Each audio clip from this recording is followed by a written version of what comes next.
Hi, my name is Marilis, and for me, a job means security and independence. Enjoyment and money. Pressure and money. Meet other people to improve your social life, and but also it's a way to overcome difficulties. Daily routine. Personal development. Hope. A passion. Experience and experimenting. Alright, so the first word that comes into my mind when I hear the word job is slavery. Youngsters have different feelings towards job market and their perspectives in it, but overall they see job as an important part of their lives, associated with strong emotions. That's why data about youth unemployment can really change youth motivation and beliefs in job market opportunities in future. Recent findings suggest that in 2012, youth unemployment rate in Spain and Greece is greater than 50%. Bulgaria, Italy, Portugal and Slovakia, it exceeded to 30%, but Europe as a whole, youth unemployment rate is 22% and an average. Only in Germany, Austria and Netherlands, it is currently below 10%. The facts speak for themselves and shows that youth unemployment is a serious problem across the Europe. It's a catastrophe, of course, because if we feel it this strongly in Germany right now, it's only a 7% or something, but we know that in Spain or in Greece there's a over 50% unemployment rate of young people, and this is a catastrophe because if you grow up and you don't see any perspectives in life for yourself, maybe you are going to blame Europe for that, and that's the worst thing that could happen to Europe. It seems that the biggest obstacle for young people to find a job is the lack of experience. It's like a dead-end circle. You can't find a job without experience, but you can't gain it without having a job. Yes, what would be a solution? The solution is, of course, for the interns themselves to get organized, not wait for the politicians or for the bigger unions. To support their cause, because that's most likely to fail. In the beginning, job finding is mostly a struggle. There is no such a thing as the right formula for doing it. We talked to the 3 different young people to get to know their experience in finding a job and fulfilling their professional dreams after finishing university. Case study number 1. Adolfo. He's 23 years young Spanish. He just now finished journalism studies. Adolfo thinks that youth unemployment is a problem in Europe, but is still hopeful for his own future and is planning to find his dream job soon. I finished journalism, and we are a lot of people studying journalism. So in my university, for example, every year graduate around 800 people, students, is going to be journalists every year, and it's just in one university in Spain, in Madrid, in Complutense University. So there are a lot of universities, and the sector, the journalism field, can't absorb a lot of people to this field. So I was working here in Germany in a PR department in Trivago, and I think that I know the experience how in Germany they are working now like a journalist, and I wanted to, I could continue here in Germany working, but I wanted to go to Spain to show my experience, to know the situation, the real situation, because I was here in Germany during the crisis, across the crisis, and I didn't know exactly what's happening in Spain. I didn't know the situation. I checked here in Germany the newspaper in Spain, El País, El Mundo, and okay, the situation is bad, but I can't see in my own, in a personal way. And I started to find a job. I have the next week several interviews to find a job, and I have hope to find it, because if you are interested in the field, if you wanted to work, as other people say, you can find the job. If you are not interested in the field in journalism, you are not going to find a job. Case study number 2. Evelina. She is 25. Evelina is Bulgarian, interested in youth activities, and finished communication science studies 2 years ago.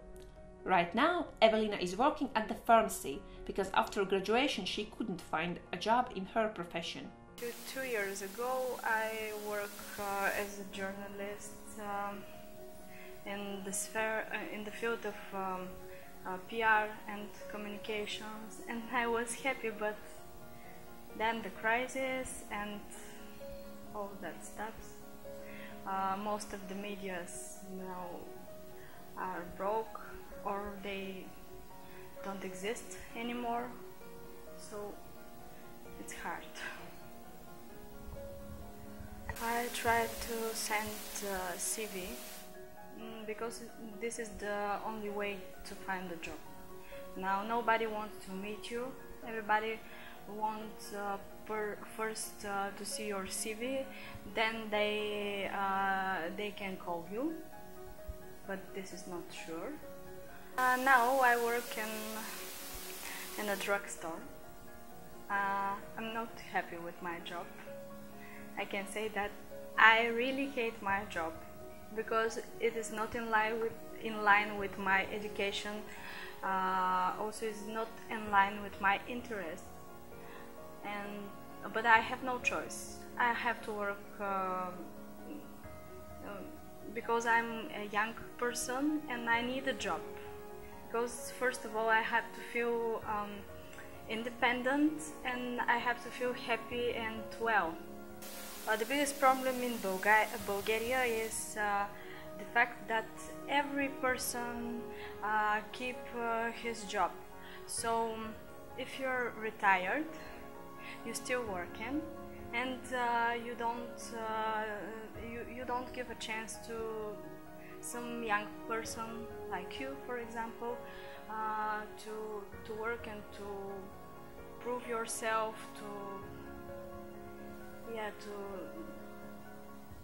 to live normal. Case study number 3, Olga. Olga is 26 years young Latvian girl. She currently working as a sub-custody asset service provider in one of the biggest banks in Latvia. Olga found her job shortly after the graduation at the university. She is optimistic and believes that any young person can find a job if there is a great desire to. I think that young people who are having troubles finding a job are in this situation because of their lack of requirements that exist in the job market.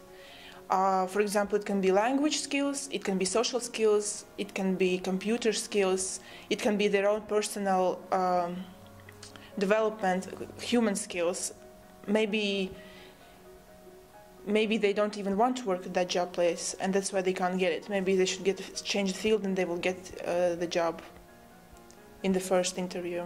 After I got my master's degree, I participated in different projects and part-time jobs, and I didn't look for a full-time stable job in the beginning. Only after a while I started to think that I want to have a more stable income and more stable job experience. When I started to look for a job, I somehow came across a recruitment agency, and there we had some tests. I passed them well. We had English tests, some math tests, and logical tests, because I was looking for a job in the sphere that requires these criteria.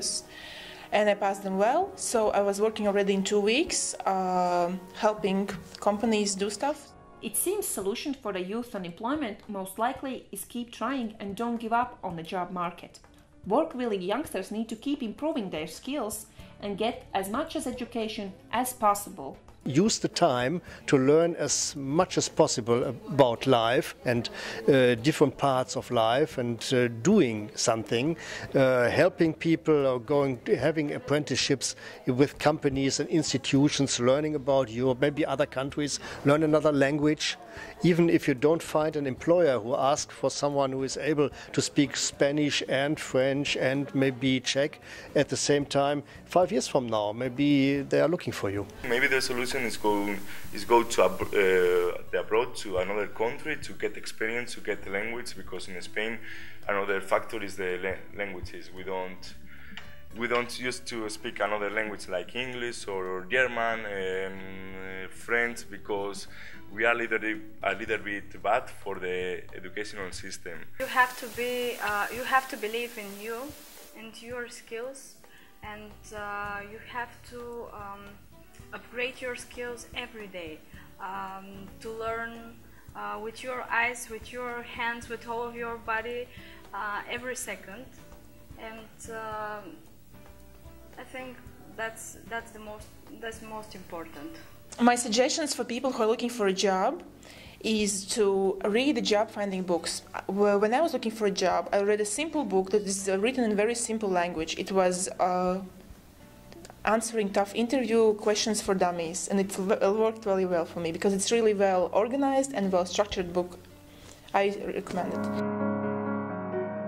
If the youth can see job opportunities in future, they will not lose hope to their country, to Europe, and most important, themselves. So we all need to be enthusiastic to fulfill ourselves, to become more qualified workforce that can beat this terrible crisis.